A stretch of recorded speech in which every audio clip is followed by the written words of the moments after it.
Thank you, Clancy Bolton, for suggesting this video. Hello, everybody, and welcome to my channel.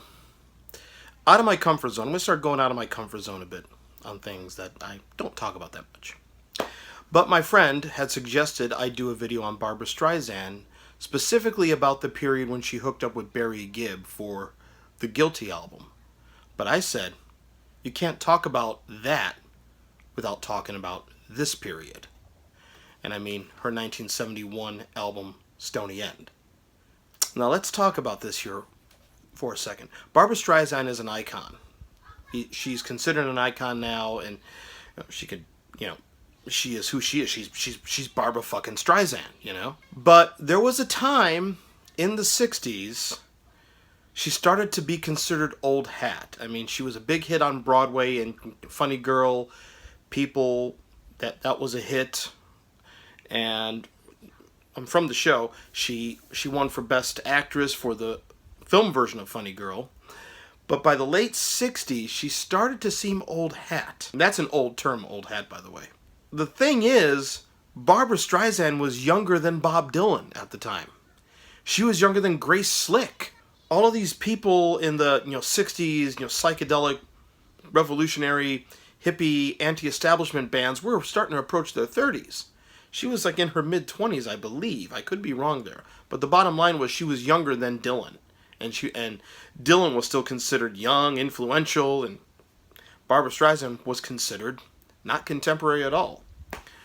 Columbia Records and Clive Davis and Barbra herself, they tried to introduce her to a more contemporary sound, or at least more contemporary songwriting.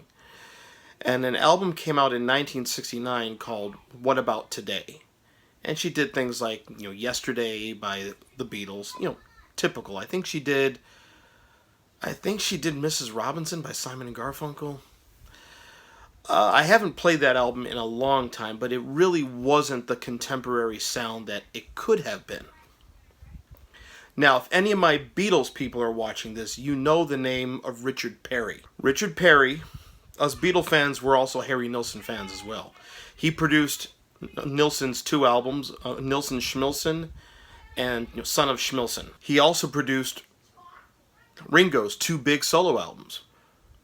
His self-titled Ringo album and Goodnight Vienna. Both of those I really love. So Richard Perry, he wanted a shot at producing Streisand. And he said that when he heard What About Today, it's like, they didn't get it. They really didn't capture a contemporary sound. So he approached Clive Davis and said, I'd like a shot at producing her. And Clive said, okay, well, let's get some demos together and we'll arrange a meeting.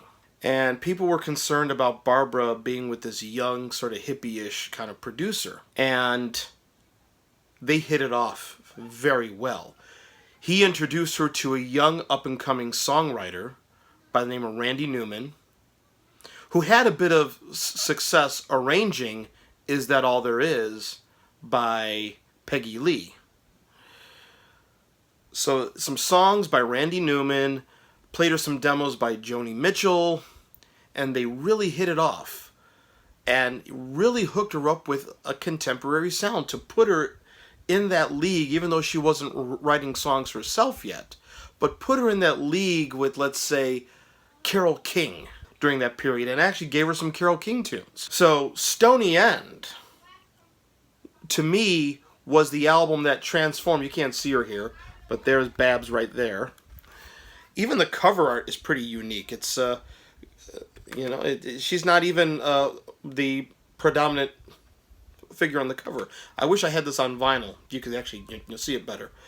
But she's sitting in a red sofa chair on the back of a pickup truck. He gave her this contemporary sound. Songs by Joni Mitchell, Carole King, Randy Newman, Gordon Lightfoot. She does a version of If You Could Read My Mind on this album that rivals his own, in my opinion. And essentially transformed her with this album, and she did a follow-up with him called Barbra Jean Streisand. Really transformed her into what she became in the 70s as a recording artist and a movie star. This, to me, was phase 2 of Barbra Streisand's career. And on top of that, she had a big hit with the title track. which I'm not going to play because copyright. Going down the Stoney End, I never wanted to go down the Stoney End. Mama, can we start all over again? Cradle me, mama, cradle me again. It was a top 10 hit. It reached number 6, number 1 on the adult contemporary charts, and this was her first top 10 album in like 5 years. And it really did wonders for her career. She was considered contemporary. She wasn't considered this old, like, Broadway legend. She was getting old before her time, let's put it like that. And this began phase 2 of Barbra Streisand's career. You then had the great movies, The Way They Were, Sidney Pollack. Love that movie. And even though it's very problematic and the behind the scenes stuff became more famous than the movie itself, A Star Is Born, her version of A Star Is Born with her and Chris Christopherson, number 1 hit song with Evergreen, which she co-wrote with Paul Williams. You want to get me to cry? If I hear the opening strains of Evergreen, I'm done. I am done. Done.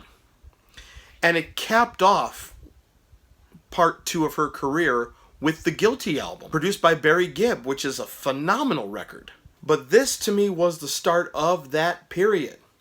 Now, she did have problems with wanting to sing the Laura Nyro song Stoney End. It wasn't her. The lyric she didn't feel was her. The lyric she felt, she couldn't get with the, I was raised by the good book Jesus till I read between the lines. And she didn't know what a Stoney End was. Stoney End is being stoned in the Bible for punishment.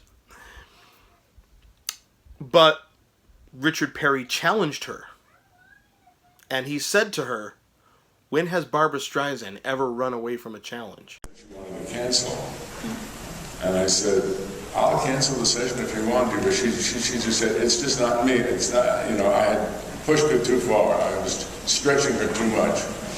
I said, I'll cancel the session right now if you want, but I can't believe that Barbra Streisand would back down from a challenge.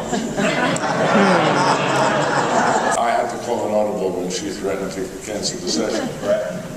And I said, just trust me that once you get there, it'll be one of the most rewarding recording experiences of your life. And after we did the first take of Stoney End, I called everyone in for a playback because it was clear that this was going to be a very special record, and it was unlike anything she had ever done before. And while it was playing, she whispered in my ear, you were right and I was wrong, but it's nice to be wrong. So Stoney End was the album, in my opinion, that took Barbra Streisand to another level. In my opinion, we wouldn't continue to praise Barbra Streisand as the icon that she is if it wasn't for this album transforming her. Give me some of your thoughts. Let me know what you think.